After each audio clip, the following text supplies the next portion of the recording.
Pour une très bonne compréhension, nous lisons donc dans le livre de Luc, chapitre 3, verset 21, nous lisons au nom de notre Seigneur Jésus-Christ. Grâce à Dieu.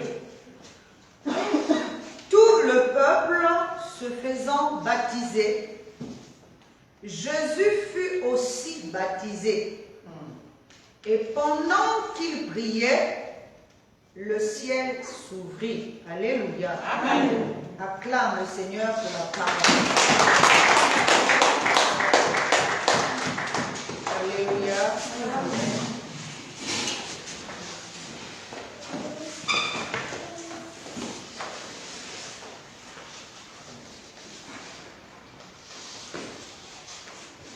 Comme vous le savez, nous sommes dans la continuité, nous avons débuté un mois, nous sommes donc dans la continuité de notre programme de ce mois de juin. Mais avant que nous rentrions dans le thème général de ce mois, nous allons encore parler de l'exaucement. Comme vous le savez, cette année, nous avons un thème annuel qui est l'exaucement tiré de 2 Corinthiens chapitre 6 verset 2. Et nous croyons tous avec ferme assurance que c'est notre mois d'exaucement. Plutôt l'année d'exaucement. Alléluia. Alors si tu crois que Dieu va t'exaucer cette année, tu acclames très très fort.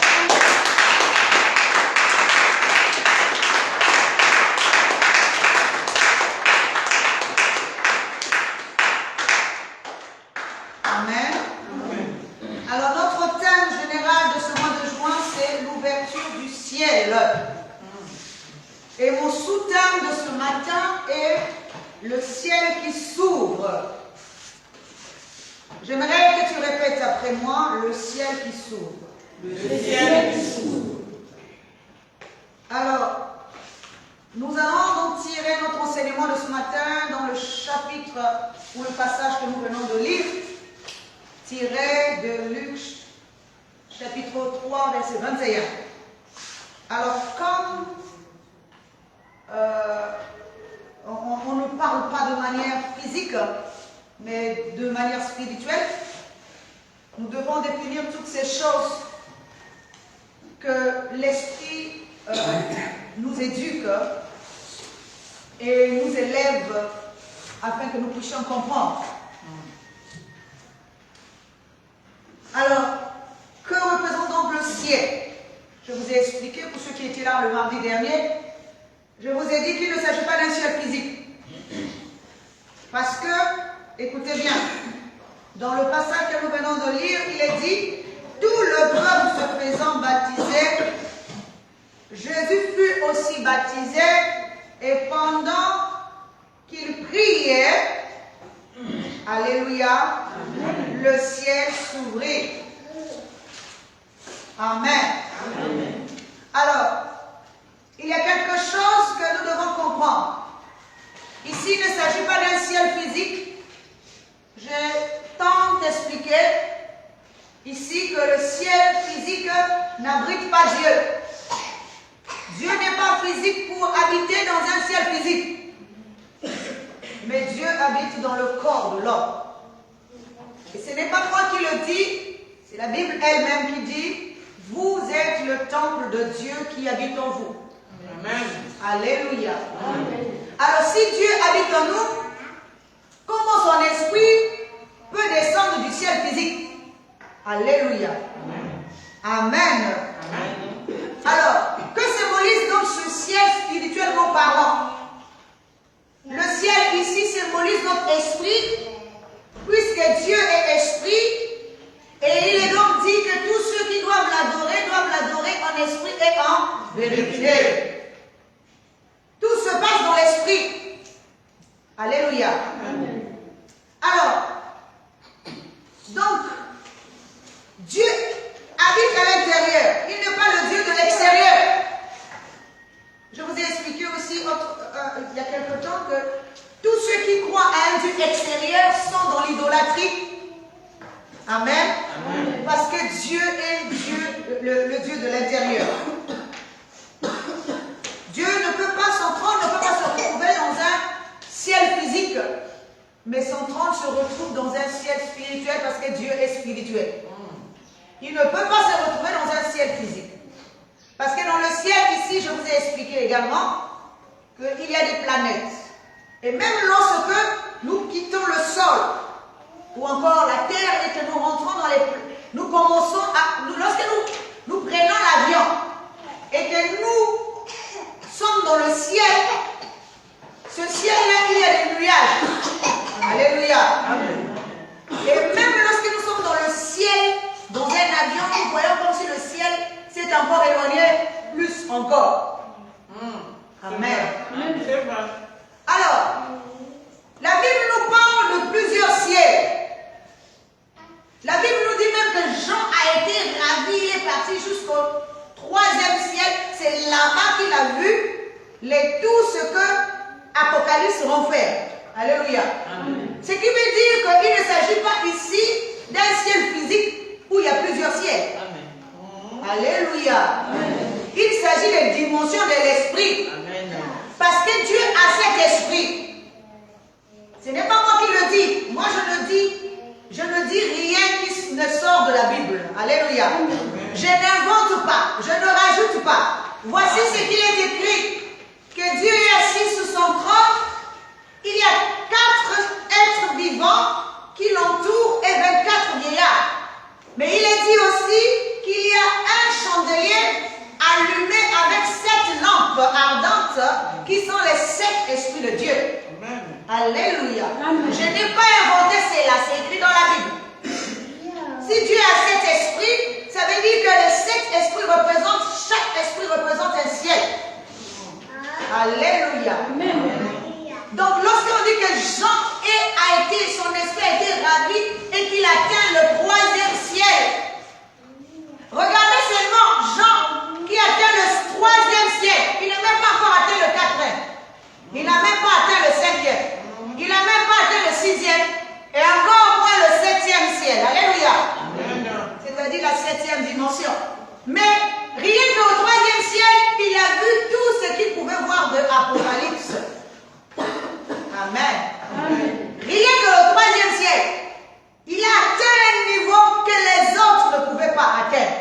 Écoutez bien, il est dit même qu'il a été ravi en esprit. Amen. Amen. Quelqu'un qui est dans la dimension de l'esprit, qui est encore ravi en esprit. C'est fort. Alléluia. Il était déjà dans la dimension, parce qu'il dit qu'il était déjà dans la dimension de l'esprit et il a été encore ravi en esprit pour voir toutes les choses. Amen. Ça veut dire qu'il a encore grandi en esprit. Même lorsque nous atteignons la dimension de l'esprit, ne nous stationnons pas à cela, nous devons encore grandir. Amen. Parce que Dieu a cet esprit qui sont les 7 lampes ardentes du chandelier. Alléluia. Amen. Alors je vais prendre l'explication, je vais donner l'explication sur l'ouverture ici. Je vous ai expliqué ça dernièrement, mais je répète pour ceux qui n'étaient pas là. L'ouverture ici, puisqu'il s'agit de l'ouverture du ciel, puisque le ciel c'est l'esprit, et ici, l'ouverture se rentrer dans la bonne compréhension des choses de l'esprit. Alléluia. Amen.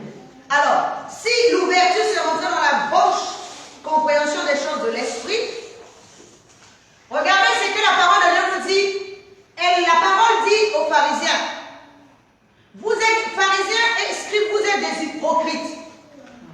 Vous connaissez le royaume, mais vous ne voulez pas y rentrer vous-même et vous ne voulez pas faire rentrer ceux qui veulent y rentrer. Alléluia. Amen. Parce que le royaume ici, ce n'était pas un royaume physique, mais le royaume ici, c'est la bonne compréhension. Amen.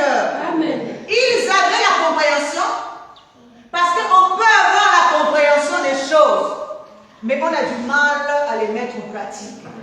Si tu ne mets pas tout ce que tu comprends en pratique, ça veut dire que tu ne rentres pas dans le royaume.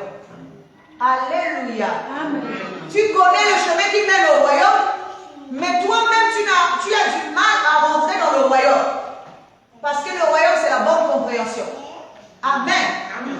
Oui. Vous voyez certaines personnes qui conseillent d'autres personnes. Mais quand la chose leur arrive, ça cela en pratique. Amen. C'est vrai. Alléluia. Amen. Parce qu'en réalité, ils connaissent bien que c'est ça. Mais ils ont du mal à rentrer maintenant dans le royaume. Amen. Amen. Mais qu'est-ce qui rentre dans le royaume? Ce n'est pas notre corps qui va rentrer dans le royaume, mais c'est notre esprit qui rentre dans le royaume. Alléluia. Ce n'est pas notre corps qui rentre dans le royaume, mais c'est notre esprit qui rentre dans le royaume. Ça veut dire que j'ai compris la chose et je mets cela en pratique. Si je mets en pratique, je suis dans le royaume. Amen. Amen. Je ne peux pas être un pied dans le royaume terrestre et un pied dans le royaume céleste. C'est impossible. C'est à moi de faire un choix. Alléluia. Amen. Donc, je voudrais encore poser une question. À quel moment le ciel s'ouvre-t-il? Amen.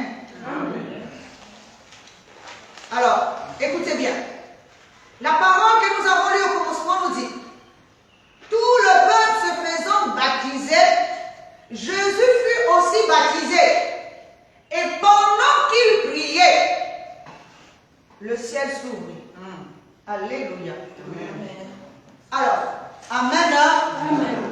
Nous allons comprendre que tout le monde est rentré dans cette eau, mais pas pour tout le monde que le ciel s'est ouvert. Amen. Amen. Le ciel ne s'ouvre pas pour n'importe qui. Le ciel s'ouvre pour celui qui est disposé. Amen. Et il est dit, pourquoi si nous prenons les choses physiquement, Jésus avait une maison de prier lorsqu'il est sorti des eaux du baptême. Amen.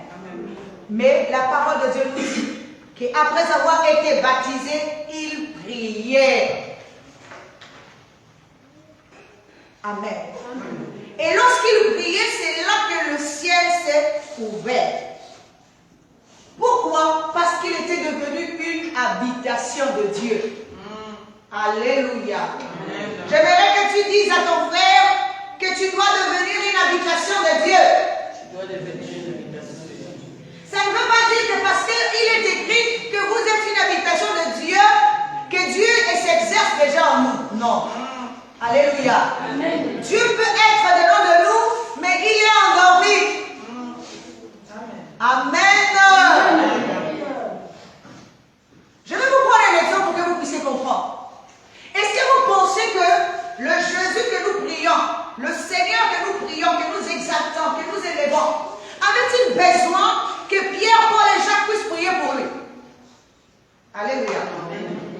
Lui dit à Paul, et plutôt à Pierre, lorsqu'il a coupé, Pierre a coupé l'oreille du soldat, il a dit, il a remis l'oreille en disant, je peux invoquer mon Père et il peut m'envoyer une myriade des anges. Alléluia. Amen. Alors il pouvait invoquer son Père et son Père pouvait l'envoyer une myriade des anges. Mais il n'a pas invoqué son Père. Alléluia. Alléluia. Parce qu'il devait accomplir quelque chose. C'est vrai. Mais comprenons que si quelqu'un a un tel pouvoir d'invoquer une myriade des anges, amen, a-t-il besoin qu'on prie pour lui? Parce qu'il demande à Pierre, Jacques et Jean de prier pour lui lorsqu'ils sont à la montagne de Gethsemane, avant qu'on vienne l'arrêter. Il dit, vous n'avez pas pu veiller 1 heure. Je vous ai demandé de veiller 1 heure. Or, 1 heure ici, ce n'est pas 1 heure physique, c'est un temps. C'est vrai. Alléluia. Amen. Le temps où l'homme doit veiller sur sa propre divinité. C'est que Dieu nous a confié le plus précieux. Ce n'est pas notre beauté physique. Ce n'est pas les biens matériels que nous pouvons avoir. Mais c'est la divinité que nous avons au-dedans de nous qui est plus précieux. Et c'est à nous de veiller sur ça. Comment nous veillons sur ça? En empêchant le mal de venir saisir ce qui est précieux en nous. Lorsque je refuse la haine, la jalousie, l'envie, la convoitise, j'empêche le mal de pénétrer dans moi et de saisir ce qui est précieux. Amen. Amen. Oui. Parce que lorsque je fais déjà rentrer la haine en moi, ça vient détruire la divinité qui est au-dedans de moi. Amen.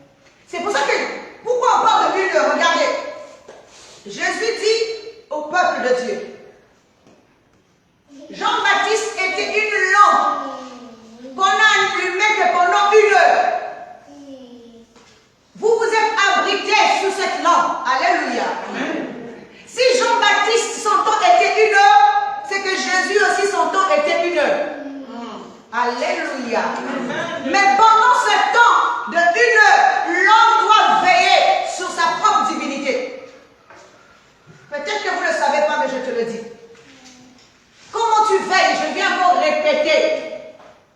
Lorsque j'empêche le mal de pénétrer en moi, lorsque je filtre mes pensées, lorsque je filtre mes sentiments, lorsque je filtre mes émotions, je filtre tout ça là, j'empêche le mal de me saisir et de prendre possession de moi. Amen. Amen. De prendre ce qui est précieux. Alléluia. Amen. Oui, acclame le Seigneur très très fort.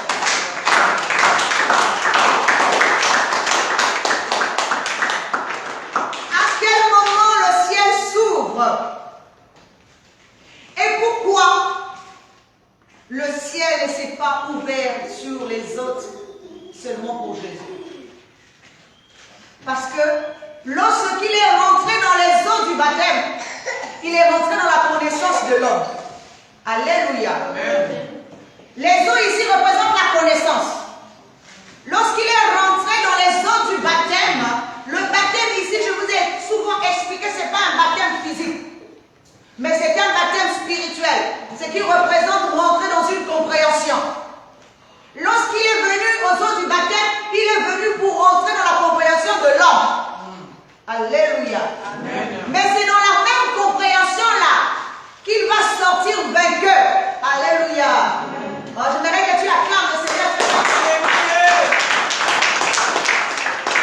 Parce que voici ce qui est écrit.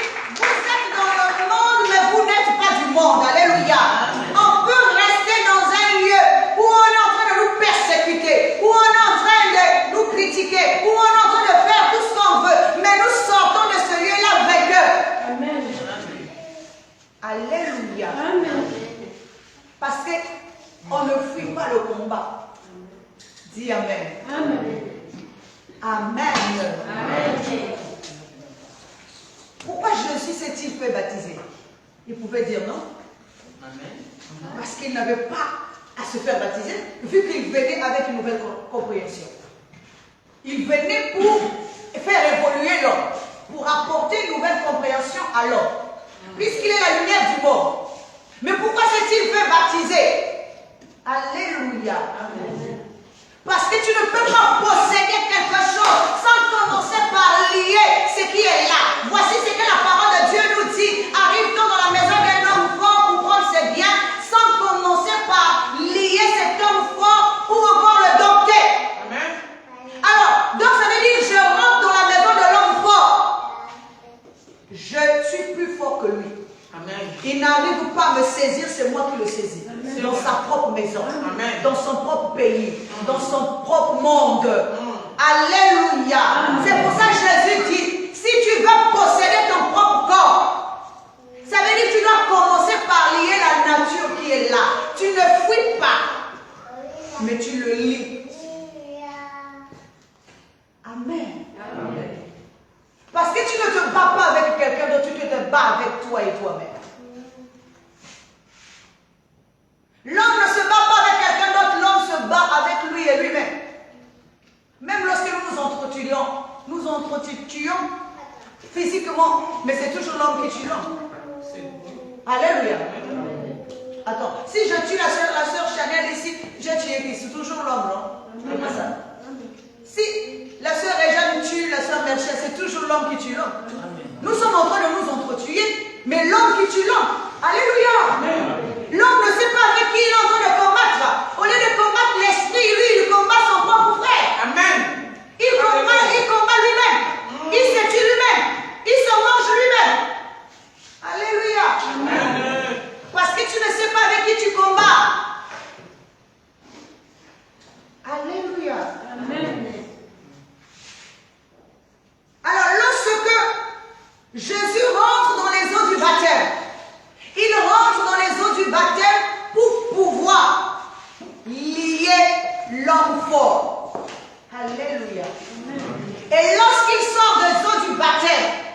Il n'est plus le même homme qui était rentré là-bas.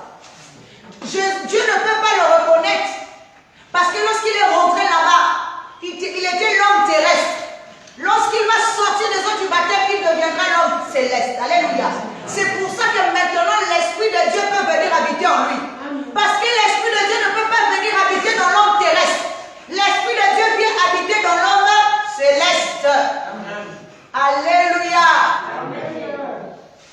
Alors, regardez, visualisez dans votre esprit le fait de rentrer dans l'eau du baptême avec un corps terrestre et de sortir de cette même eau avec un corps céleste. Ce qui veut dire que dans les eaux du baptême, mon corps terrestre reste là. Et lorsque je sors, je suis devenue une nouvelle créature. Et la nouvelle créature, c'est l'homme céleste. Amen. Alléluia. L'homme terrestre est resté dans les eaux du baptême. Parce que l'homme terrestre est réclamé par l'homme terrestre. Amen. Alléluia. C'est la même histoire lorsque Jésus meurt. Je t'explique. Lorsque Jésus meurt, lorsque Jésus vient à la vie, c'est un Joseph qui le prend comme fils. Il ne naît pas dans la lignée de Marie, mais il naît dans la lignée de Joseph. En réalité, Joseph n'est pas son père. Pourquoi lorsqu'on donne la généalogie de Jésus, on donne la généalogie suivant Joseph au lieu de Marie? Amen. Amen. Parce que en réalité, Joseph incarne l'homme. Lorsque l'esprit vient dans le monde, c'est l'homme qui lui donne un corps. Dis Amen. Amen. Je vais vous prendre l'exemple. Je suis une femme. Lorsque je tombe enceinte, Amen. Amen. Il y a mon côté de corps, donc l'homme terrestre, qui va donner à mon futur bébé un corps. Amen. Amen. Dis Amen. Amen. Donc il y a deux choses qui travaillent en moi. Il y a mon côté corps qui donne un corps à l'enfant que je suis en train de former. Donc intérieurement, je suis en train de donner un corps à mon enfant. Mais spirituellement, si je suis une très bonne conscience, ma lignée spirituelle aussi existe. Mon esprit peut aussi communiquer quelque chose de bon dans ce corps-là. Amen. Dis Amen. Amen. C'est pour ça que je vous ai toujours dit, vous devez savoir ce que vous faites. Amen. Amen. Parce que si vous êtes mauvais à l'intérieur, même si à l'extérieur vous êtes bon, mais si vous êtes mauvais à l'intérieur, l'enfant que vous formez là, qu'il soit un enfant spirituel ou un enfant physique, vous lui communiquez que ce que vous avez. Avance, maman. Vous lui communiquez que ce que vous avez. C'est vrai. Alléluia. Vous communiquez à l'enfant que ce que vous avez. Parce que le corps que vous avez formé, donc l'homme a donné le corps, mais l'esprit aussi va donner aussi l'esprit.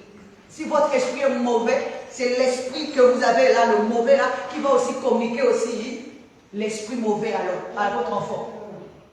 Alléluia. Est-ce que vous voyez en fait les deux lignées qui sont en nous? Il y a le corps et l'esprit. Donc la lignée du corps donne le corps et la lignée de l'esprit donne l'esprit. Alléluia. C'est la même chose spirituellement. C'est pour ça qu'il est dit, lequel des hommes connaît les choses de Dieu? Si ce n'est l'Esprit de Dieu qui habite en lui, ou encore, ça commence comme ça, lequel des hommes connaît les choses de l'homme? Si ce n'est l'Esprit de l'homme qui habite en lui. Lequel des hommes connaît les choses de l'Esprit? Si ce n'est l'Esprit de Dieu qui habite en lui. Tu ne peux pas connaître les choses de l'Esprit si l'Esprit de Dieu n'habite pas en toi. Mais comment l'Esprit de Dieu habite en toi? Ça veut dire qu'il commence à s'exprimer. Alléluia. Le ciel s'ouvre pour toi et tu comprends. Alors, le ciel s'ouvre à partir du moment où nous devenons un corps céleste. Nous ne sommes plus un corps terrestre. Lorsque nous devenons un corps supérieur et que nous ne sommes plus un corps inférieur, ce qui est supérieur ne peut pas venir habiter dans ce qui est inférieur. Ce n'est pas possible. Je vais te dire une chose. Il est écrit, est-ce qu'on coudre un habit nouveau, plutôt un drap nouveau avec un vieil habit. Non. Ce n'est pas possible. Il est dit qu'autrement, le drap nouveau va tirer l'habit et l'habit va se déchirer. Bon, prenons même cet exemple. Un habit, ça veut dire que c'est quelque chose qui est déjà cousu, qui a déjà été formé. Un drap, c'est quelque chose qui n'est pas encore formé. C'est un drap simple. Mais on nous dit, peut-on coudre les deux ensemble? Non. Alléluia. Donc l'habit, ça veut dire qu'il représente le vieux corps. Amen. Un vieux corps. Parce qu'il est déjà cousu. Il est déjà cousu. C'est comme une robe déjà cousue. Mais le drap est encore neuf. Le drap ici représente l'esprit. Alléluia. Et on dit, peut-on les coudre ensemble? Il dit que autrement, le drap va tirer le vieil habit et le vieil habit va se déchirer. Pourquoi? Parce que le vieil habit est déjà fatigué. Amen. Un vieux corps ne peut pas contenir un esprit qui est fort. Amen. Le vieil homme ne peut pas contenir ce qui est neuf. C'est pour ça qu'il est également dit, peut-on mettre du vin nouveau dans une vieille outre? Non. Il est dit qu'autrement, le vin nouveau va détruire la vieille outre. L'outre ici, c'est toujours le corps. S'il vieillit spirituellement, il ne peut pas contenir ce qui est nouveau. Alors, il faut qu'il soit renouvelé, le corps soit renouvelé afin de contenir ce qui est nouveau. Comment il est renouvelé? Il n'est pas renouvelé parce que tu vas aller te maquiller physiquement ou porter de bons vêtements physiquement. Non. Il se renouvelle lorsque nous rejetons ce qui est mal en nous. Amen. Amen. Lorsque nous rejetons ce qui est impur.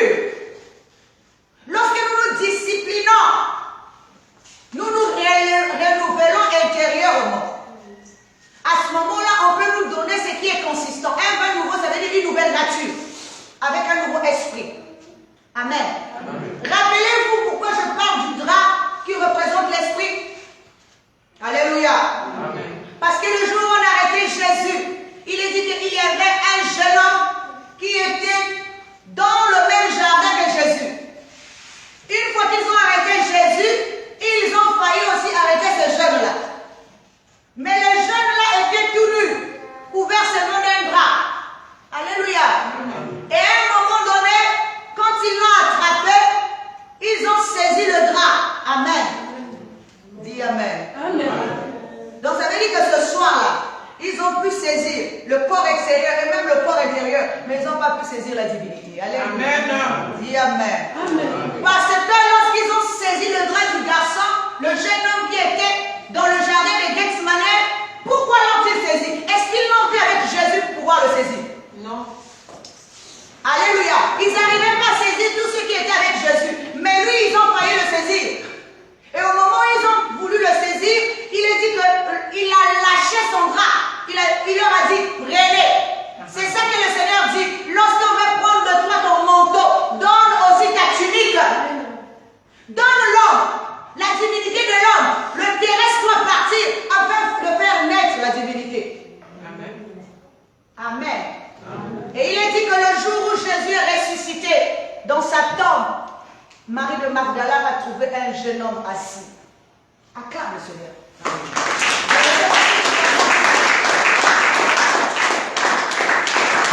Il faut que ton esprit comprenne que le jour où Jésus est ressuscité, Marie de Magdala n'a pas trouvé Jésus comme il la connaissait. Il a trouvé un jeune homme assis. Elle a trouvé un jeune homme assis à la place de Jésus. Elle a posé la question, où est mon Seigneur? Et la réponse, j'aime bien la réponse. Amen. Pourquoi cherchez-vous celui qui est vivant parmi les morts?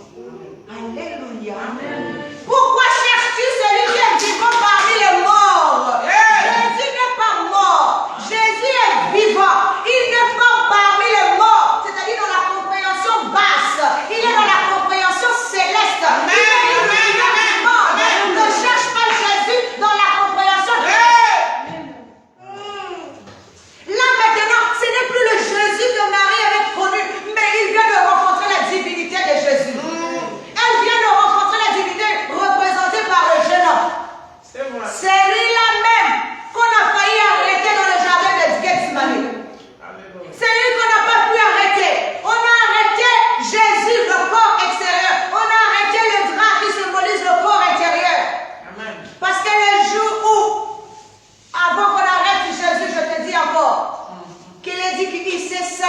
linge parce qu'il avait enlevé ses vêtements extérieurs. Donc il avait montré sa propre divinité, l'esprit en fait aux enfants de Dieu. Il s'est découvert.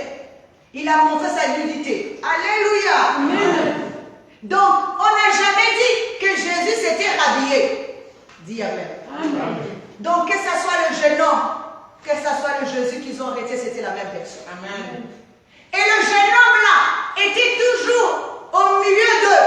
Le jour où il manquait du pain pour manger, la Bible nous dit qu'il y avait un jeune homme qui avait 5 pains et 2 poissons. Et c'était qui? C'était toujours Jésus. Voici ce que Jésus a dit aux disciples. Donnez-leur vous-même à manger. Ils ont dit, nous avons trouvé un jeune homme qui a 5 pains et 2 poissons. Alléluia. Pourquoi? Parce qu'il fallait qu'eux-mêmes cherchent. Vous cherchez, vous trouverez. Vous demanderez, vous allez, enfin, demander, on leur vous donnera. Cherchez, vous trouverez. Frappez, on vous ouvrira. Pourquoi il leur a pas dit qu'au milieu de vous voulez dire que Jésus ne connaissait pas qu'au milieu d'eux, il y avait un jeune homme qui avait du poisson et du pain. Mais il leur a dit, donnez-leur vous-même à manger. Parce qu'ils doivent être intelligents pour chercher le pain qui est représenté par le corps céleste et le poisson représenté par l'esprit. Alléluia. Il dit, donnez-leur vous-même à manger. Ils ont cherché, ils ont trouvé le jeune homme et ils ont pris ce qu'ils pouvaient prendre. Amen. Et quand ils ont apporté, il y a eu une multiplication de pain et de poissons. Amen. Alléluia. Ce qui veut dire, ce jeune homme-là n'était autre que Jésus lui-même. Amen. Alléluia. Lorsque nous demandons à la divinité n'est pas un vieil homme. La divinité est un jeune homme. Dis à l'autre, la divinité est un jeune homme. La divinité est un jeune homme. C'est pour ça qu'il a dit que l'homme nouveau se renouvelle dans la connaissance de Dieu. L'homme nouveau ne vieillit pas. Celui qui vieillit, c'est le vieil homme. L'homme nouveau ne vieillit pas. C'est pour ça que Jésus ne peut pas être un vieil homme. Alléluia. Amen. Dis Amen. Amen. Alléluia. Amen. Il ne peut pas être un vieil homme parce qu'il est un homme renouvelé. Un homme renouvelé. Le vieil homme meurt, mais l'homme renouvelé reste une jeunesse éternelle. C'est vrai. L'homme nouveau se renouvelle dans la connaissance de Dieu. L'homme nouveau, vous qui refusez la connaissance, vous ne pouvez pas vous renouveler intérieurement. À l'extérieur, tu peux même vieillir, tu peux avoir 70 ans, tu peux avoir 80 ans, mais à l'intérieur, tu es un jeune homme. À l'intérieur, tu es un jeune homme fort, vigoureux. Alléluia. À l'intérieur, tu ne vieillis pas. Parce que ton corps extérieur passera, mais ton corps intérieur restera vivant. Amen. Ne cherche pas parmi les morts celui qui est vivant. Et qui cherche parmi les morts, c'est ta conscience qui cherche parmi les morts, c'est qui est vivant. Alléluia. Amen. Je vais te dire encore une chose. Voici ce qui est écrit dans Luc 9, chapitre 9, verset 58. J'aime bien ce passage, je l'ai déjà dit ici. Jésus dit, lorsqu'un bébé, Jésus dit, Jésus répondit, les renards ont des tanières, les oiseaux du ciel ont des nids, mais le Fils de l'homme n'a pas un lieu où reposer sa tête. Alléluia. Amen. Vous n'allez pas me dire que Jésus n'avait pas un endroit où dormir. Amen. Alléluia, c'est physique. Il dit que les oiseaux disent, les renards ont des tanières. Les oiseaux du ciel ont des nids. Mais le Fils de l'homme n'a pas un lieu où reposer sa tête. Donc physiquement, on va dire que si c'est physique, donc Jésus n'avait pas un lieu où dormir. Il n'avait pas un matelas même. Alléluia. Même un coup du cas. Il nage. Alléluia. Amen. Même dans une barque, il dormait. Il a dit qu'il dormait à la poupe dans une barque. Ça veut dire qu'il avait quelque chose, un endroit où dormir. Et la barque, c'est d'abord toi et moi. Alléluia. Mais or, ici, il est dit,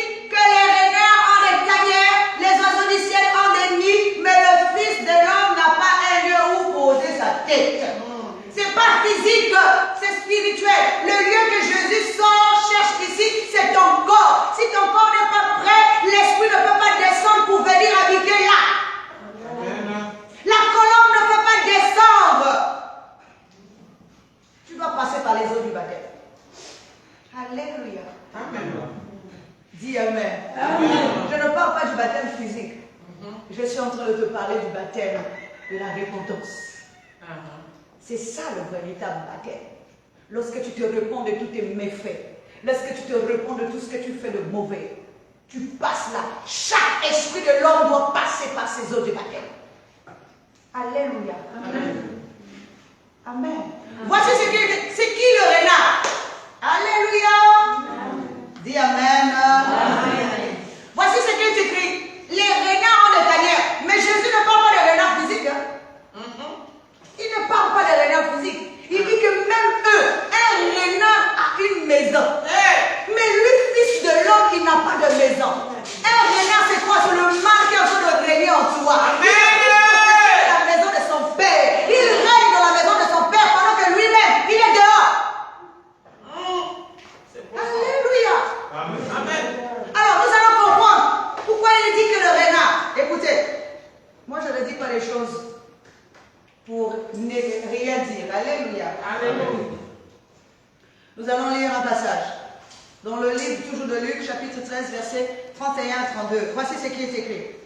Ce même jour, quelques pharisiens vinrent lui dire, va-t'en, pars d'ici, car Hérode veut te tuer. Il leur répondit, allez et dites à ce renard, voici je chasse les démons et je fais des guérisons aujourd'hui et demain. Et le troisième jour, j'aurai terminé. Alléluia. Acclame le Seigneur pour ça.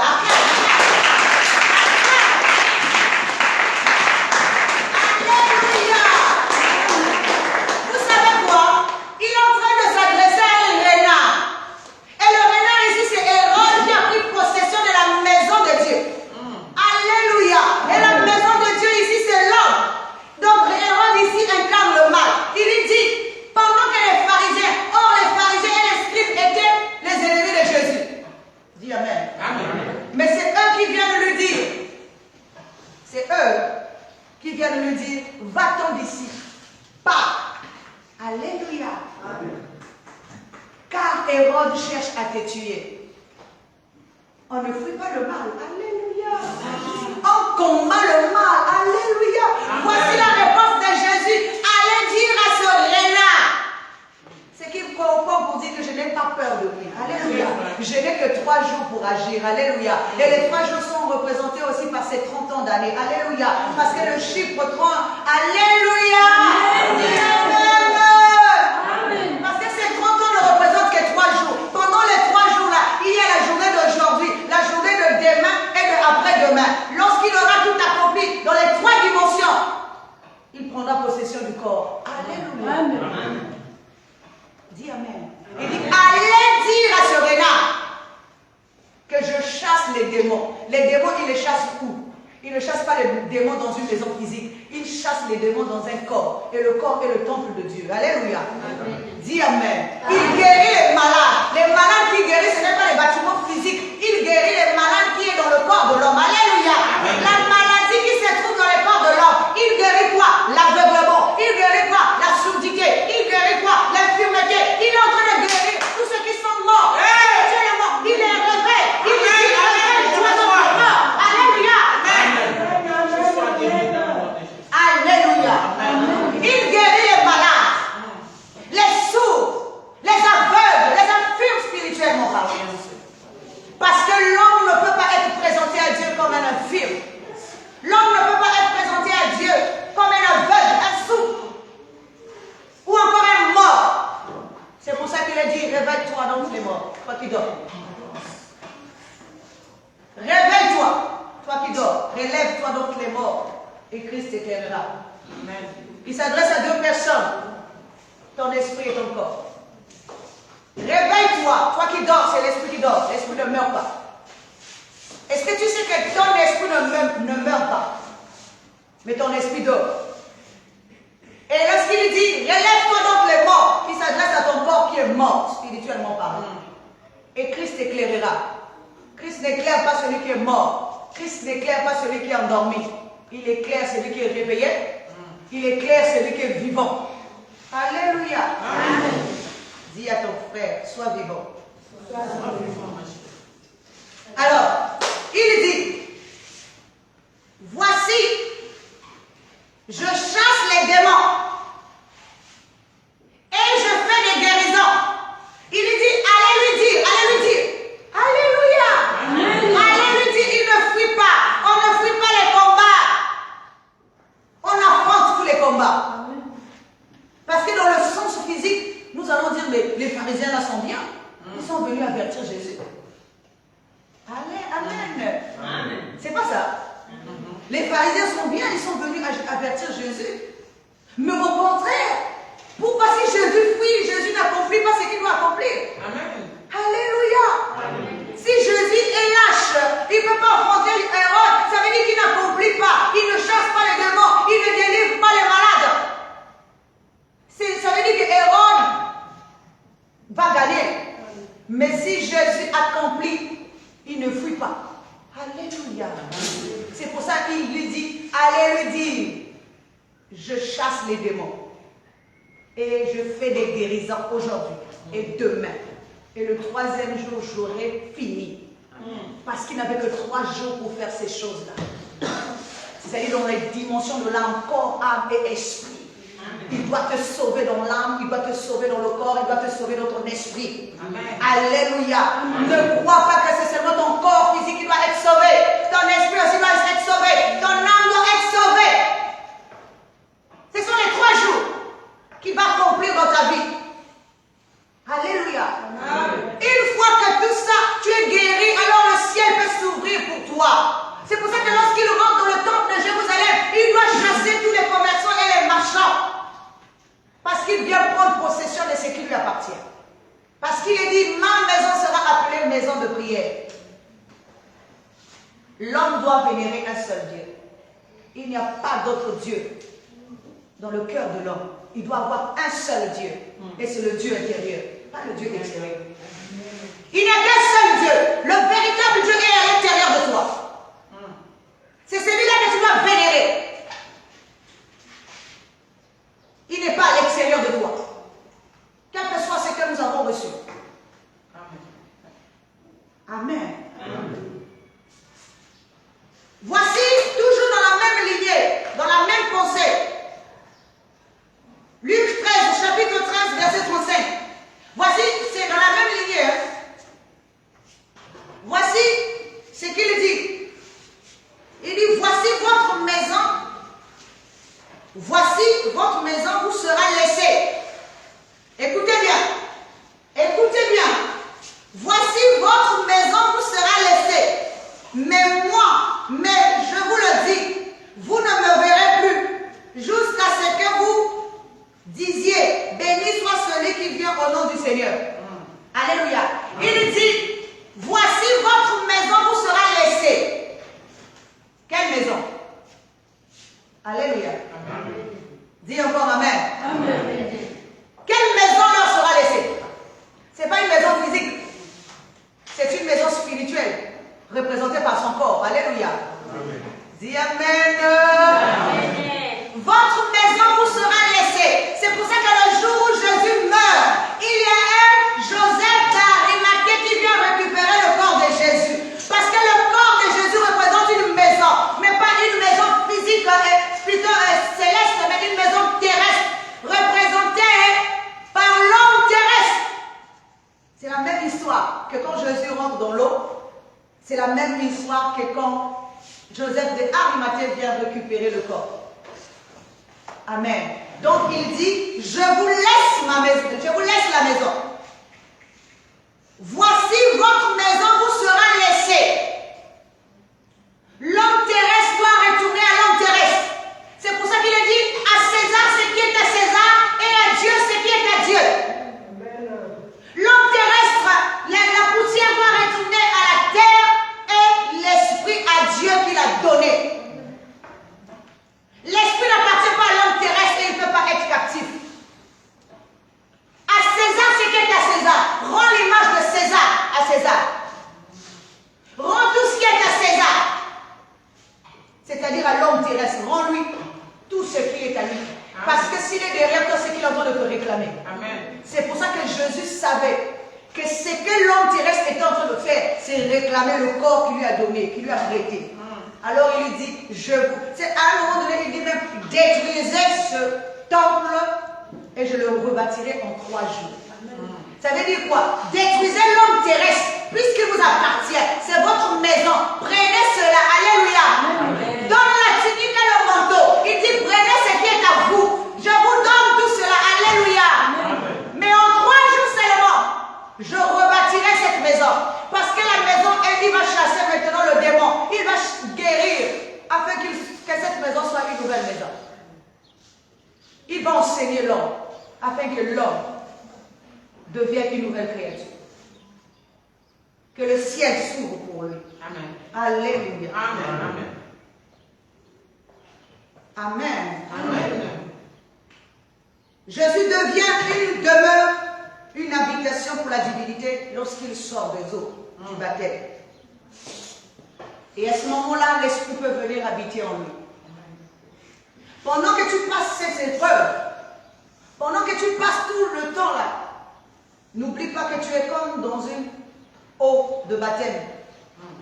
Pour que le jour où tu vas sortir de là, pour toi tu vois que c'est beaucoup de temps, mais pour Dieu c'est seulement 1 heure. Pour que le jour où tu sortiras de là, l'Esprit de Dieu prenne possession de toi enfin. Alléluia. Alors, le ciel, c'est une prière que Jésus a faite, qui a fait déclencher la chose. Alléluia. Jésus a fait une prière et le ciel s'est ouvert. Le ciel n'a pas amené à Jésus du pain physique, mais le ciel a amené à Jésus l'esprit de la divinité sous forme corporelle d'une colombe. Alléluia. Cela dépend de ce que nous demandons. Qu'est-ce que tu demandes quand tu pries? Ce que tu demandes, c'est ce que Dieu te donne. Amen. Alléluia. Amen. Si tu demandes ce qui est terrestre, on t'emmènera de ce qui est terrestre. Mais si tu demandes ce qui est spirituel, on t'apportera aussi ce qui est spirituel. Amen. Qu'est-ce que tu demandes dans tes prières? Est-ce que tu sais faire au moins la part des choses? Alléluia. Amen. Je vais vous donner encore l'exemple de quelqu'un dans la Bible, dans Marc plutôt 7:3. Il est dit qu'il y avait un sourd, et ce sourd-là avait du mal à parler. Je vous ai expliqué ça, je crois, mardi dernier. Mais il y a quelque chose qui a retenu mon attention dans ça. Là. Il est dit que dans ce passage-là, c'est le mot que je prends, on a emmené à Jésus un sourd qui avait du mal à s'exprimer. Amen. Amen. Et voici ce qui s'est passé. Puis, levant les yeux au ciel, il soupira. Alléluia. Avait-il besoin de lever les yeux dans le ciel? Amen. Amen. Quand on lève les yeux vers le ciel, ça veut dire on regarde à la compréhension du ciel. Tu ne peux pas ouvrir. Alléluia. Tu ne peux pas ouvrir les yeux, plutôt les oreilles d'un sourd spirituellement parlant, si tu ne regardes pas le ciel. Alléluia. Amen. Regardant dans le ciel, il soupira. Pourquoi soupire-t-il? Alléluia. Amen. Dis Amen. Amen. Il pouvait guérir automatiquement. Il a guéri d'autres juste avec une parole. Mais là, cette fois-ci, il regarde d'abord le ciel et ensuite il soupire. Alléluia. Amen. Tu dois regarder vers le ciel. Si tu vas apporter la bonne compréhension, ton regard est posé où? Vers la terre ou vers le ciel? Alléluia. Amen. Ton regard spirituel, il est posé vers la terre ou vers le ciel? Parce qu'il lui dit, il a regardé le ciel, pas le ciel physique, c'est-à-dire la bonne compréhension. Il a fixé ses regards vers la bonne compréhension. Et c'est avec ça qu'il pouvait transmettre. On ne donne que ce que nous avons. Alléluia. Amen. Amen. Amen. Et il est dit qu'il soupira. On soupire pourquoi?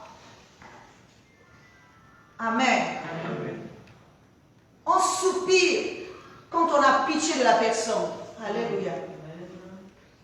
Amen. Amen. On soupire quand on a pitié de la personne.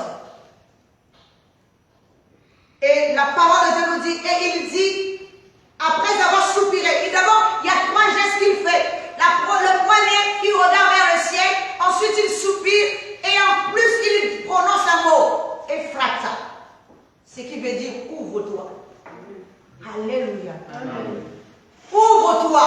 Ça veut dire quoi? Il communique dans l'esprit de l'homme ce qui est du ciel. Ce que lui il a regardé, c'est ce que celui qui est en train de guérir doit aussi regarder. Amen.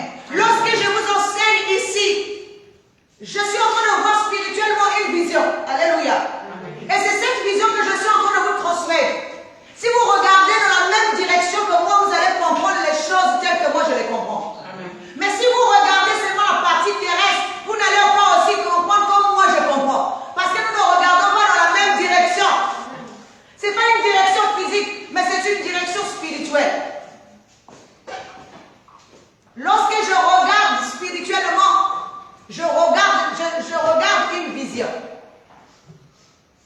Amen. Amen. Et lorsque je regarde une vision, je veux vous emmener à voir la même vision comme moi j'ai vu. Amen. Amen. Parce que dans le cas précis ici, l'homme n'était pas aveugle, mais l'homme était sourd.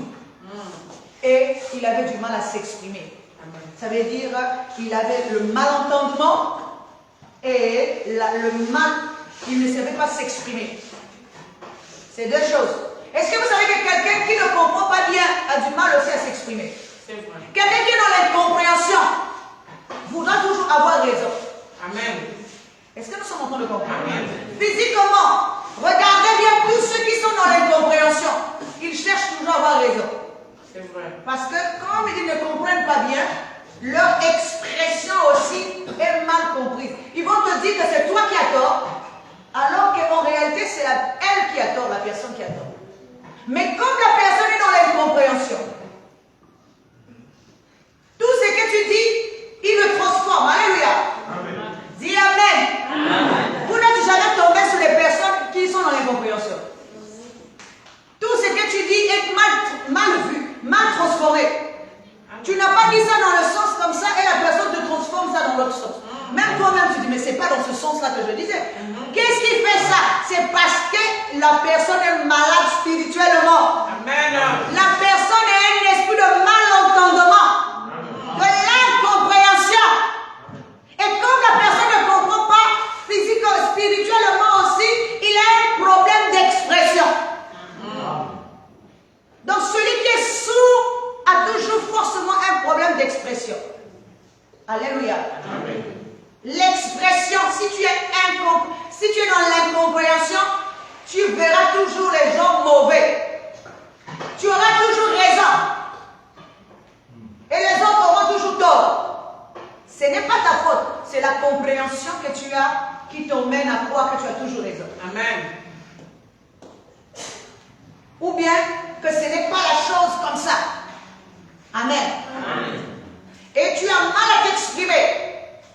Alléluia. Amen. Alors que celui qui est dans la compréhension aura un langage facile. Amen. Amen. Celui qui est dans la compréhension, ça veut dire que ce n'est pas un sourd spirituel. C'est un entendant spirituel. Alléluia. Amen. S'il entend spirituellement, il peut aussi parler spirituellement. Donc il te répond en fonction de ce qu'il a compris. Amen. Amen. Dis Amen. Amen. Nous avons une race de malentendants. Nous avons aussi spirituellement une race des entendants. Alléluia. C'est pour ça que la Bible répète encore que celui qui a des oreilles pour entendre, entendre. Si tu n'as pas des oreilles spirituelles pour entendre, tu ne peux pas entendre. Amen. Seul celui qui a des oreilles spirituelles peut entendre ce qui est spirituel. Alléluia. Amen. Il a dit qu'il...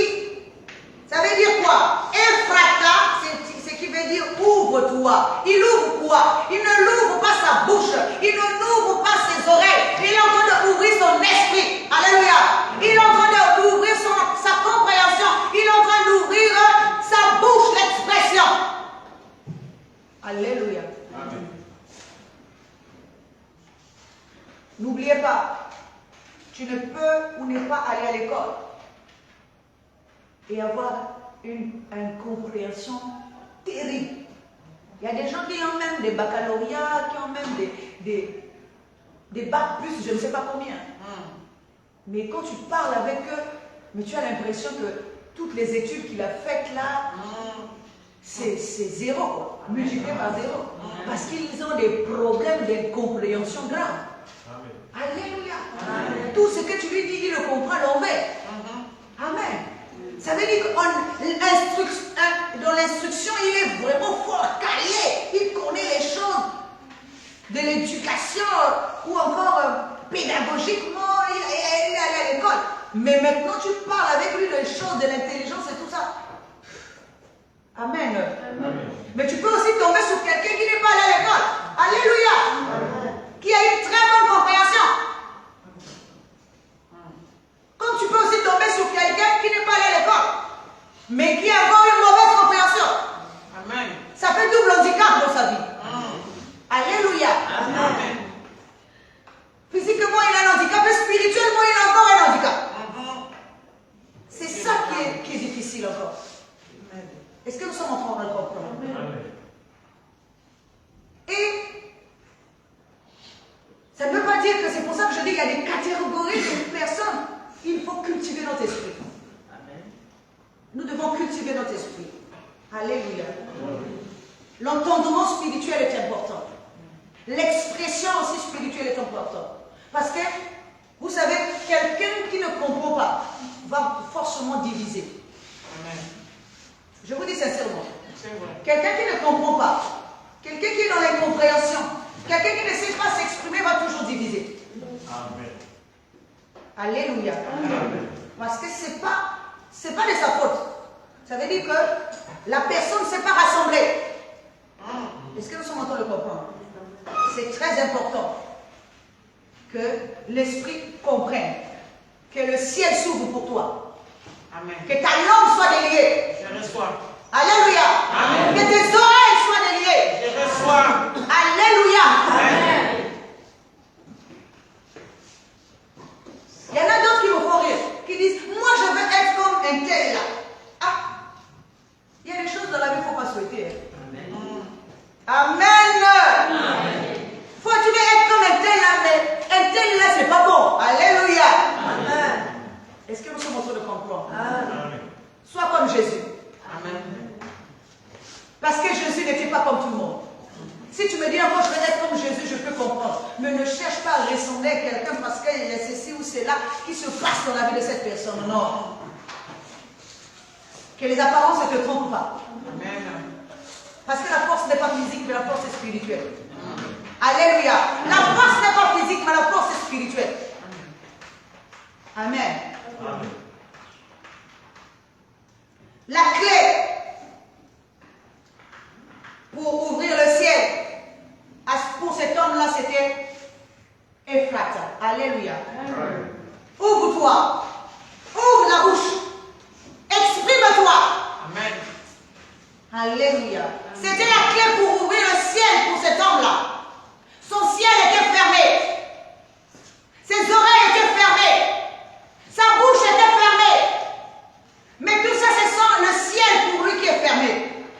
Alors, il doit avoir une clé. Et la clé, c'est Jésus. Alléluia. Amen. La clé pour ouvrir le ciel, c'est l'image de Jésus-Christ. Alléluia. L'image de Jésus-Christ est la clé pour ouvrir le ciel. Si tu ne portes pas cette image-là, ton ciel sera toujours fermé. Tu vas accuser qui tu veux, mais le ciel pour toi sera toujours fermé. La clé pour ouvrir ton ciel, c'est l'image de Jésus-Christ.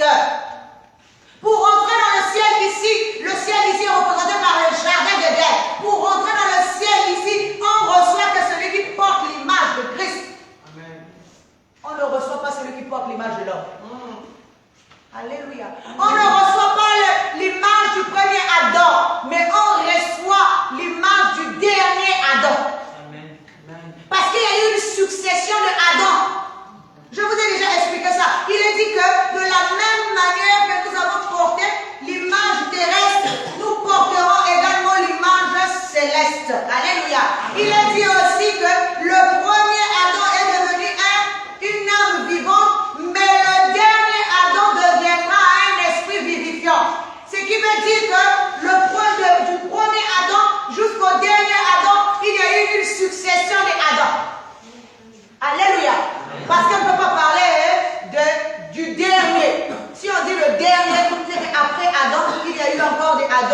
Adam et des Adam et des Adam. Alléluia. Amen. Est-ce que toi tu sais que tu es un Adam? Dis Amen. Amen. Est-ce que tu sais que tu es un Adam? Amen. Amen. Je suis un Adam, toi tu es un Adam. Alléluia. Et Ève est à l'intérieur de moi. Ève est à l'intérieur de toi. Ève c'est ta conscience. Mais Adam c'est toi et moi. Alléluia. Il y a une succession d'Adam. Nous devons évoluer pour arriver au dernier Adam. Et le dernier Adam c'est Jésus-Christ. Amen. C'est la statue, la mesure de la statue parfaite. Réveille-toi, toi qui dors. Relève-toi donc les morts et Christ t'éclairera. Le ciel s'ouvrira pour toi. Je vais prendre un autre exemple. Alléluia. Bartimée. Amen. Alléluia. Amen. Bartimée, c'est quelqu'un qui était aveugle. Amen. Mais il avait quelque chose. Il avait l'entendement.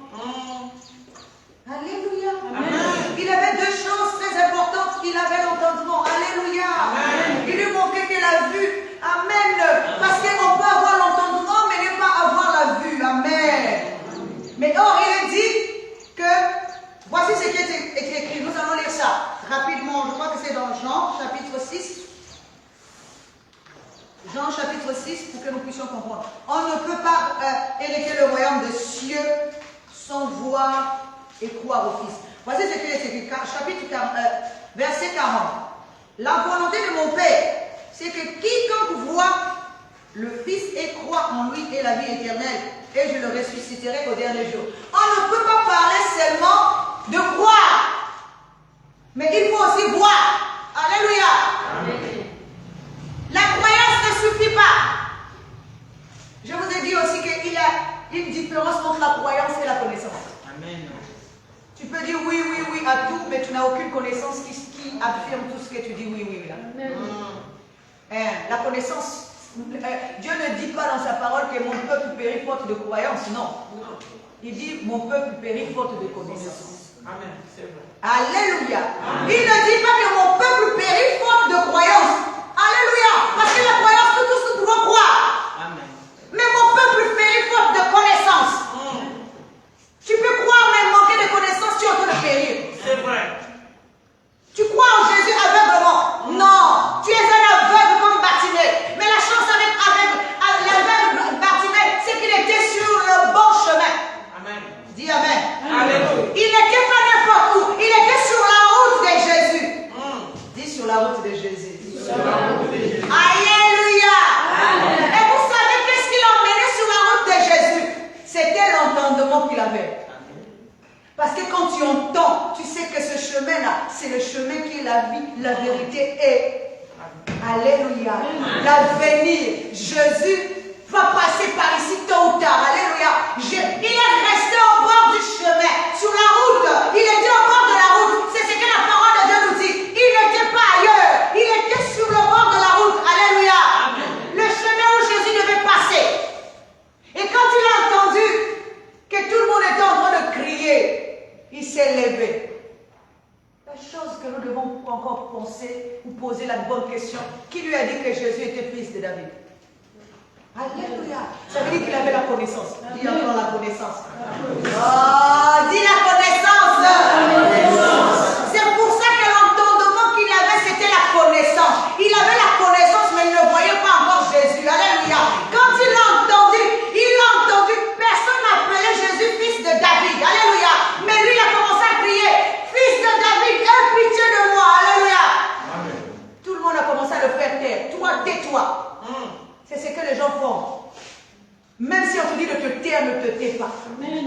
Spirituellement, continue à crier. Fils de David, il va t'écouter tôt ou tard. Même si tu es un aveugle aujourd'hui, mais à partir du moment où tu as un entendement, à partir du moment où tu comprends les choses de Dieu, continue à crier, fils de David, je suis là. Amen. Parce que Bartimée, c'est toujours toi et moi. Amen. Alléluia. Amen. Et la parole de Dieu nous dit que Jésus l'a entendu. Alléluia. Pendant que les disciples disaient, tais-toi, arrête, ne crie pas. Mais il a continué à crier, fils de David, aie pitié de moi. Et Jésus s'est retourné. Il a demandé aux autres qui lui disait de se taire. Amenez-le-moi. Alléluia. Bartimée, fils de Timée. Alléluia. C'est ça que ça veut dire, fils de Timée. Il a dit, que veux-tu? Il dit, je veux juste recouvrir ma vue. Alléluia.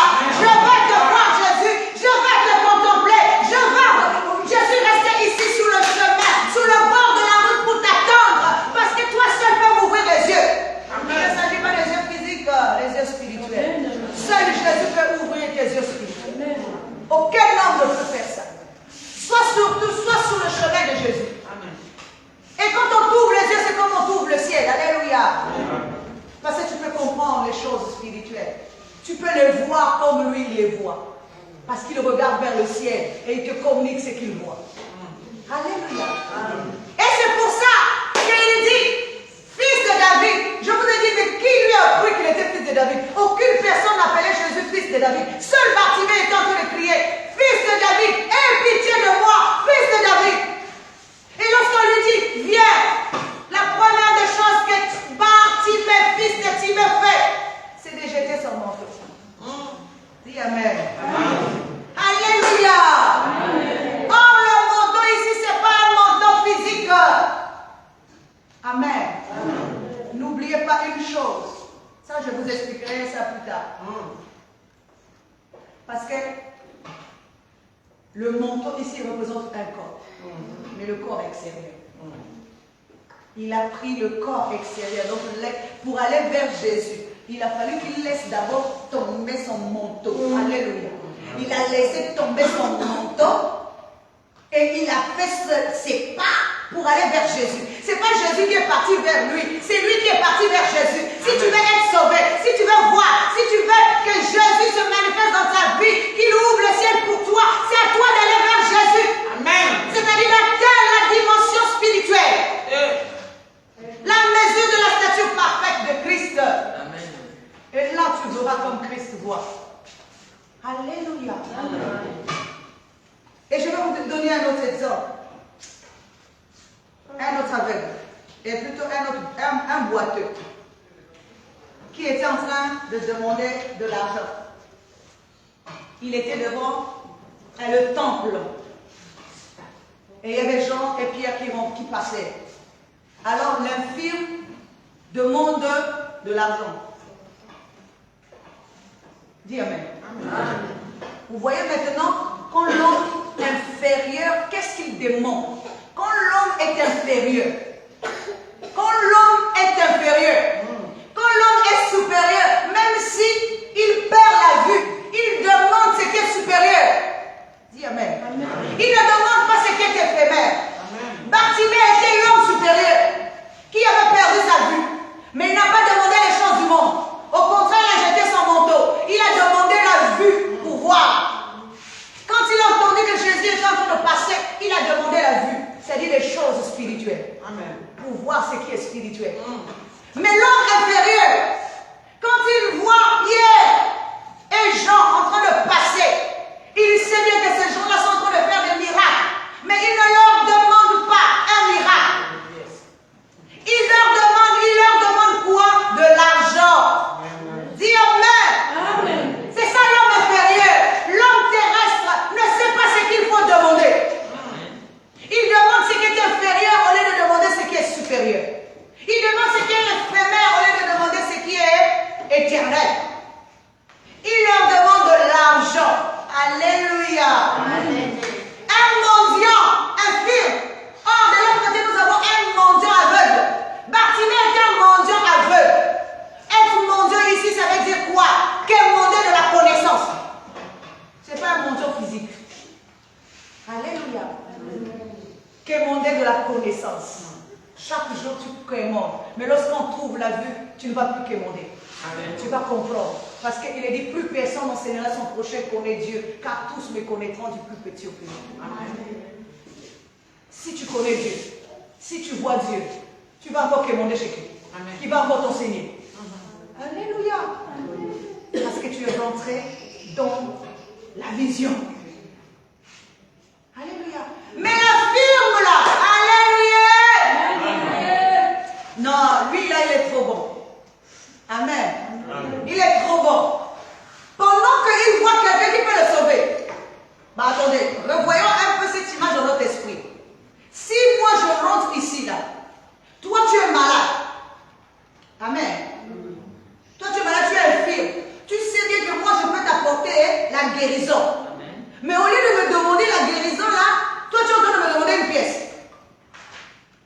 Amen. Donc il y a un problème dans ta vie.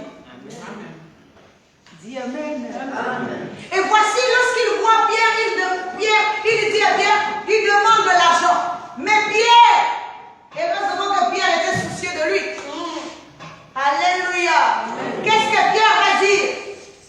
C'est que je n'ai rien à t'offrir. Je n'ai ni or ni argent. Alléluia. Dis Amen. Je n'ai ni or ni argent. Je n'ai aucune gloire terrestre. Je n'ai aucun pouvoir terrestre. Alléluia. Mais c'est ce que je te donne. Alléluia. Et il lui dit, reçois la guérison. Alléluia. Et la parole de Dieu nous dit que l'homme se tient debout. Amen. Parce que c'est un infirme spirituel. Un homme terrestre infirme qui ne sait pas marcher. C'est pour ça que Jésus pouvait dire à celui qui était par terre, prends ton lit et marche. Alléluia. Pendant 38 ans, il était couché. Le ciel était fermé pour lui. Quand l'ange descendait, il ne pouvait pas aller vers l'ange. Alléluia. Il n'avait aucune capacité. Il était tétanisé. S'il ne s'agit pas de 38 ans physiques, il s'agit des 4 étapes de l'homme. Alléluia. À la 4e génération, l'homme doit être sauvé. Il a dit que la malédiction te suivra de la 3e jusqu'à la 4e génération. Et lui, pour lui, 38 ans, ça veut dire qu'il rentrait dans la 4e génération. Il fallait qu'il soit sauvé. Alléluia. L'eau, ici, c'est la connaissance. Dis Amen. L'eau, c'était la connaissance. Tous ceux qui rentrent dans la connaissance, rien de la connaissance terrestre, recevaient la vie, la guérison. Amen. Mais lui, il n'est pas rentré dans cette même connaissance. Il n'est pas rentré dans l'eau. Alléluia. Dis Amen. Il était couché par terre. C'est Jésus qui est venu vers lui. Et c'est Jésus qui lui a dit. Il a répondu, Jésus lui a demandé, qu'est-ce que tu cherches? Il dit, je veux rentrer dans cette... Bon, écoutez, même vous-même, regardez même cette image. Parce que là, je descends, je suis en train de checker. Regardez même cette image. Quelqu'un qui est paralysé. Comment veut-il? Il est tout seul. Je me suis même posé la question pendant 38 ans, il a mangé quoi? Hein? Puisqu'il était là pendant 38 ans, il a mangé quoi? Qui venait le nourrir? Alléluia. C'est pour dire que ce n'est pas physique. Alléluia. Quelqu'un qui est allongé là pendant 38 ans sur un lit. Il n'y a personne à côté de lui. Il a dit qu'à chaque fois qu'il veut aller dans l'eau, il veut aller dans l'eau comment? Il est tétanisé. Ses pieds ne marchent pas. Ses mains ne marchent pas. Donc il fait comment pour aller dans l'eau? À chaque fois qu'il veut y aller, il y a un autre qui prend sa place. Amen. Ça, c'est notre esprit. Amen. Mais le jour où il rencontre le Seigneur des Seigneurs, parce que le Seigneur est descendu vers lui. Alléluia. Le Seigneur est venu vers lui. Voyons qu'il n'avait pas de force. Voyons qu'il n'avait pas la capacité. Il était par terre. Tout le monde était en train de recevoir la guérison sauf lui. Alléluia. Le Seigneur s'est dit, je vais arriver jusqu'à lui. Parce qu'il n'a pas de capacité. Il n'a pas la même force pour marcher. Alléluia. Amen. Parce que si tu es allongé, tu ne peux pas marcher. Spirituellement, on doit marcher. Au point où nous sommes parvenus, marchons d'un seul. Alléluia. L'homme doit marcher avant de voler. Si tu es en train de romper, c'est que tu es un homme terrestre. Ça veut dire que l'homme là était un homme terrestre, il était allongé. Parce que celui qu'on a donné la punition, c'est au serpent qu'on a dit, qu'on a ôté les pieds et on l'a demandé de romper. Donc ça veut dire que cet homme-là qui est assis pendant 38 ans là, c'est l'homme terrestre qui ne peut jamais marcher, il ne peut jamais voler. Alléluia. Dis Amen. Spirituellement, il ne peut pas voler, il ne peut pas marcher. Mais Jésus a pitié de toi. Jésus a pitié de nous. Quand il vient vers lui, il dit, qu'est-ce que tu veux? Il dit, je veux marcher. Marcher ici, ça veut dire reprendre sa force. Sa force. Alléluia. Amen. Vous voyez, le serpent dans le jardin, qu'est-ce qu'on lui a privé? On lui a privé de ses jambes. Tu dois ramper. Le terrestre rampe, il ne monte jamais, il ne marche pas. C'est l'esprit qui marche et la divinité vole. Alléluia. Le terrestre, lui, rampe. L'esprit marche. Amen. Et la divinité vole. Parce qu'il va prendre de l'ampleur, de l'envol. Il prend de l'ascension. Amen. Et qu'est-ce que Jésus fait? Jésus lui dit, prends ton lit et marche. Oh, attendez. J'ai même posé une question à moi-même. Pourquoi il avait besoin de prendre son lit et de marcher? Attends, tu as dormi pendant 38 ans sur un lit là. Donc le lit là n'était pas abîmé pendant 38 ans. Donc on te demande encore de prendre le lit et de marcher avec ça. Même toi-même, de vous à moi. C'est pas physique. Alléluia. Amen. Le lit là, c'est son corps. Alléluia. Si son esprit marche, il est obligé de prendre son lit et de marcher avec. Alléluia. Donc le lit représente son corps terrestre là, sur lequel il était allongé.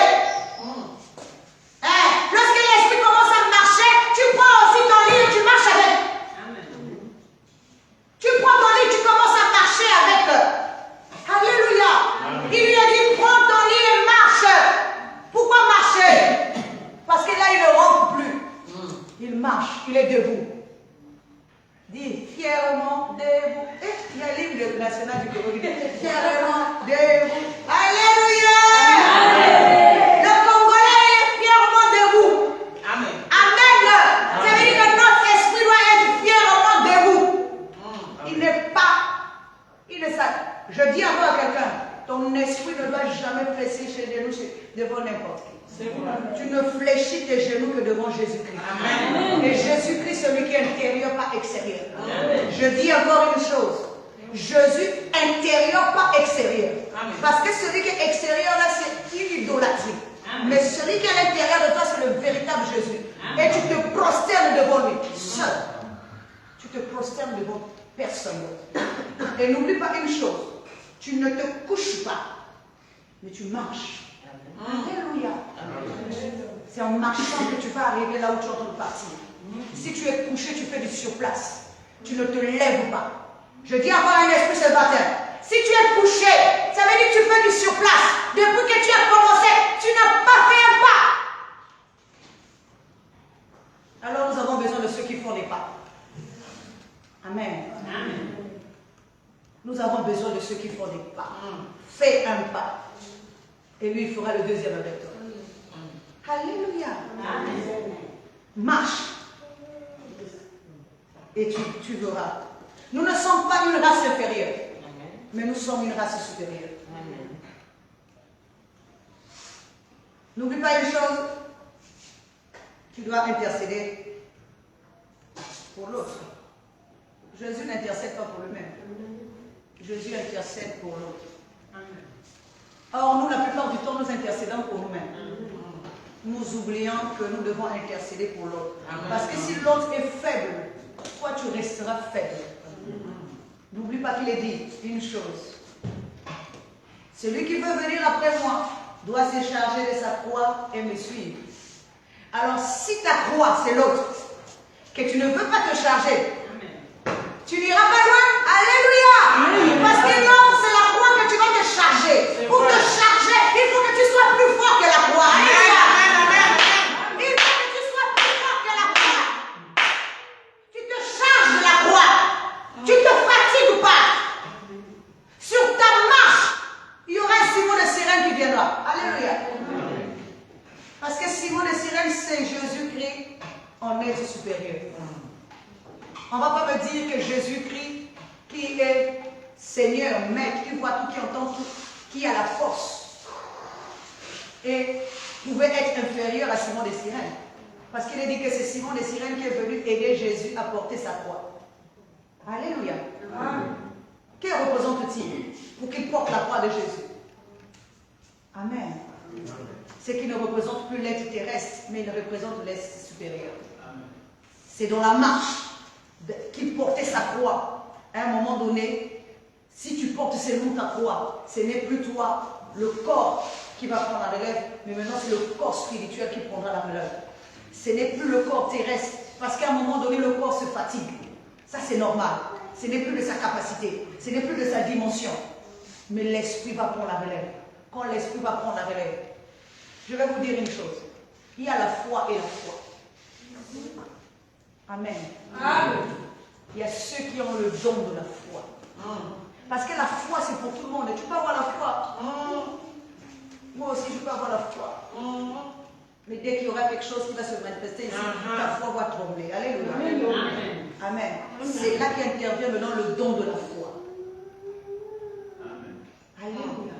Quelqu'un qui a le don de la foi, le don de la foi, quel que soit ce qui peut lui arriver, il restera debout.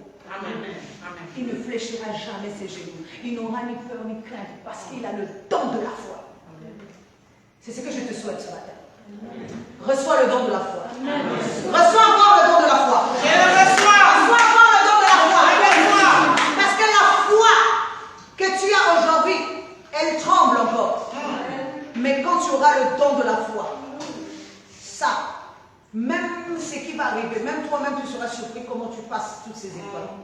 Parce que le don va te ramener toujours à résister. Parce que le don va te rappeler que tu as un époux. Le don va te rappeler que tu es fort. Le don va te rappeler que tu n'es pas n'importe qui. Le don va te rappeler tout ça. À chaque étape, tu seras toujours fort. Parce que le don te rappellera ce que tu es. Amen. Pour finir, vous savez, nous sommes des êtres humains. Il arrive des moments où nous sommes faibles. Quand je dis faible, ça veut dire une pensée peut t'arriver. Mais quand tu as le don de la foi, il te rappellera toujours que tu n'es pas n'importe qui. Amen. Ne te faiblis pas, mais reste debout. Et c'est ça qui te fera.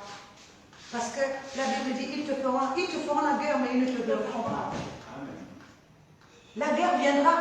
Si encore on avait dit qu'ils ne te feront pas la guerre, mais il est dit, ils te feront la guerre, mais ils ne te vaincront pas. La guerre doit venir, mais ils ne te vaincront pas. Parce que tu as le don de la foi. Parce que ta foi est stable. Parce que ta foi est forte. Parce que ta foi est inébranlable. Amen. Que la parole de Dieu trouve place à nous.